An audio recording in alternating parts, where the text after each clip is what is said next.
Hello दोस्तों, क्या हाल चाल। आई होप कि आप सभी बढ़िया होंगे और आपके बोर्ड एग्जाम की तैयारी बेहतर चल रही होगी। आज का ये वीडियो आप सभी के लिए काफी ज्यादा इंपॉर्टेंट होने वाला है। आज की इस वीडियो में हम पढ़ने वाले हैं एक इंपॉर्टेंट डेरिवेशन को। डेरिवेशन का नाम क्या है मेरे प्यारे दोस्तों?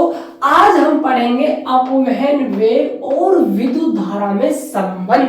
इन दोनों में संबंध होता है ना, आज उसका हम खात्मा करने वाले हैं। संबंध होता है I बराबर E/NA/VD।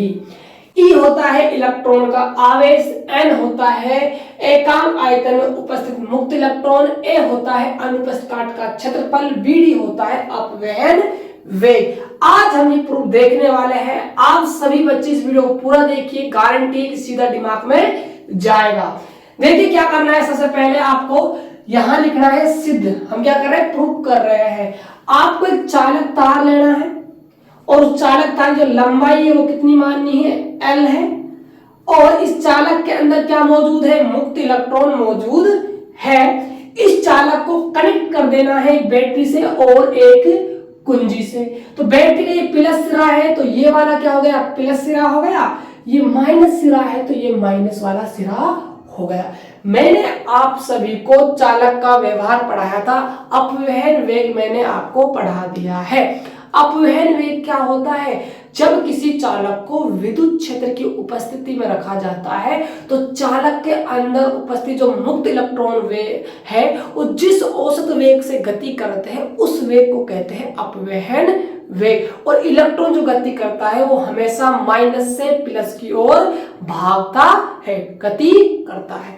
तो जो हमारा इलेक्ट्रॉन बैठा हुआ है मुक्त, वो माइनस सिरे से कहां भाग रहा है? प्लस सिरे की ओर भाग रहा है। और जिस औसत वेग से भाग रहा है उस वेग को कहते हैं अपवहन वेग। तो कितने वेग से गति कर रहे हैं? बीडी वेग से गति कर रहे हैं। तो इस डायग्राम जो हिंदी है ना वो मैंने आप सभी के सामने लिख दी है।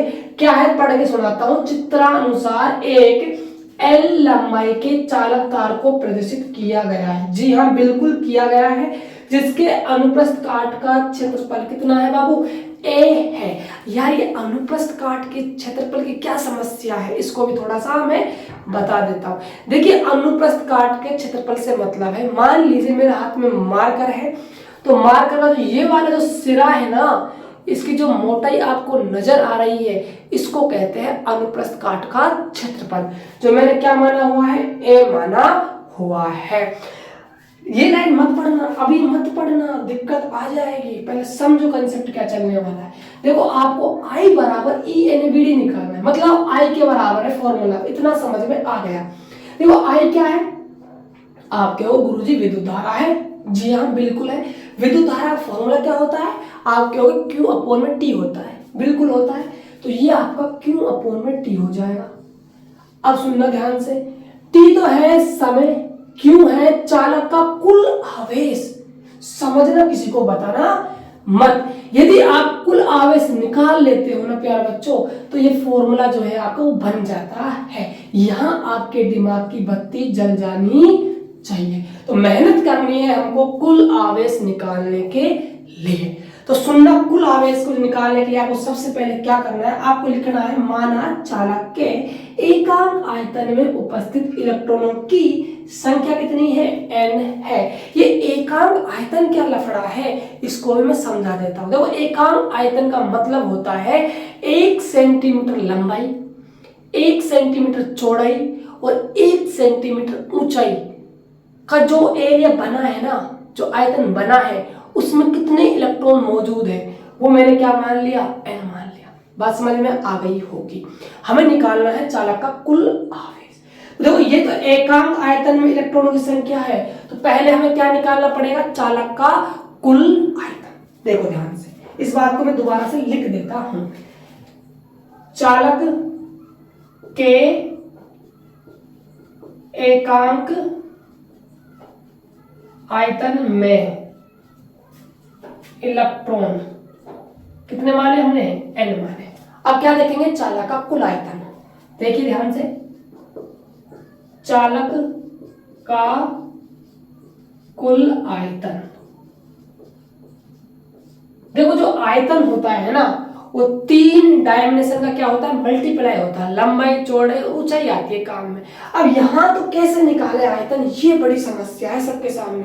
देखो प्यारे बच्चों, आपने अनुप्रस्थ काट का क्षेत्रफल माना है इसको a, और आपको चालक की लंबाई पता है, कितनी लंबाई तक है, l लंबाई तक है, तो ऐसे l को गुणा कर दो, आयतन निकल आएगा।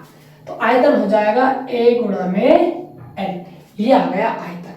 ठीक है, अब सुनो, चालक के एकांक आयतन में इलेक्ट्रॉन n थे, चालक का कुल आयतन इतना है, तो हम निकाल सकते हैं कि चालक में कुल जो आयतन है उसमें कितने इलेक्ट्रॉन मौजूद है।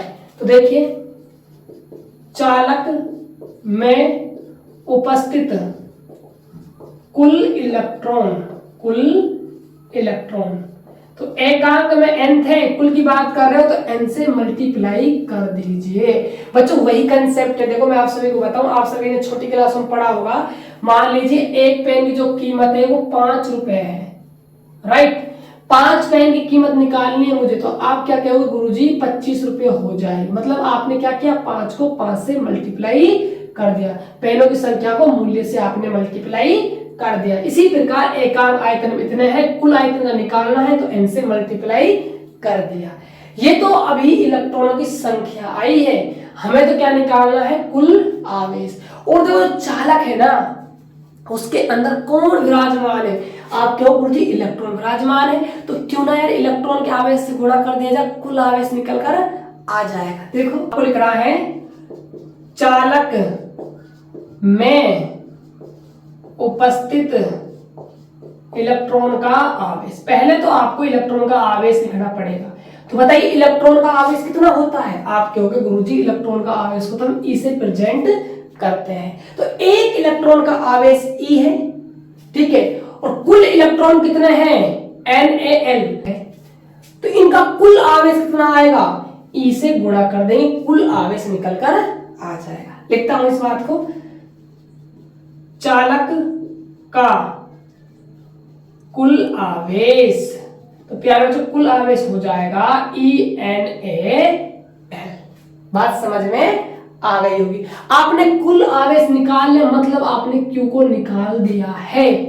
अब आपको विद्युत धारा की यहां डेफिनेशन से देखना पड़ेगा। तो देखिए विद्युत धारा की परिभाषा से, विद्युत धारा की परिभाषा से क्या हो जाएगा, I बराबर Q अपॉन में T हो जाएगा। Q का वैल्यू है ENaL बटा में T। ठीक है, अब देखो I चाहिए, I मिल गया जी गुरुजी, E चाहिए, E मिल गया, N चाहिए, N मिल गया, A चाहिए, A मिल गया। अरे VD चाहिए, यहाँ तो VD नहीं है, VD तो लानी पड़ेगी। तो VD कैसे लाओगे, यहाँ L है, यहाँ T है, L और T को रिप्लेस करेंगे तब VD आई। ऐसा तो है नहीं बच्चों, L को मिटाया, T को मिटाया, अभी VD रख दे, यहाँ पर काम हो गया। कुछ तो लॉजिक बताना पड़ेगा ना, तो लॉजिक देखो ध्यान से। VD क्या है पहले ये बता दो मुझे। VD है अपवहन वेग। तो अपवहन वेग यानी वेग का फॉर्मूला देखो, वेग क्या होता है, वेग होता है आपका विस्थापन बटे में समय, विस्थापन बटे में समय। तो वेग, किस वेग से गति कर रहे हैं हमारे इलेक्ट्रॉन, VD वेग से। और विस्थापन कितना विस्थापित हुए, देखो इलेक्ट्रॉन यहां से यहां पहुंचा तो कितनी डिस्टेंस उसने तय कर दी, आप कहोगे गुरुजी लंबाई के बराबर। तो L कितना समय लगा, मान लीजिए T समय लगा, तो L अपॉन T के स्थान पर आप क्या जमा सकते हो, VD आप लिख सकते हो। तो I बराबर में हो जाएगा ENaVD। लीजिए आपका प्रूफ हो गया। तो बच्चों ऐसे इसको प्रूव करना है। तो बताइए कैसा लगा आपको ये प्रूफ, कमेंट बॉक्स में जरूर छापना, मैं आपके कमेंटों का इंतजार करूंगा। यदि दोस्तों ये वीडियो आपको अच्छा लगा हो ना, तभी चैनल को सब्सक्राइब करना, तभी वीडियो को लाइक करना, तभी अपने दोस्तों के पास शेयर करना। यदि वीडियो अच्छा ना लगा हो तो कुछ मत करना। तो मिलते हैं और एक बेहतर वीडियो के साथ, तब तक के लिए जय हिंद जय भारत।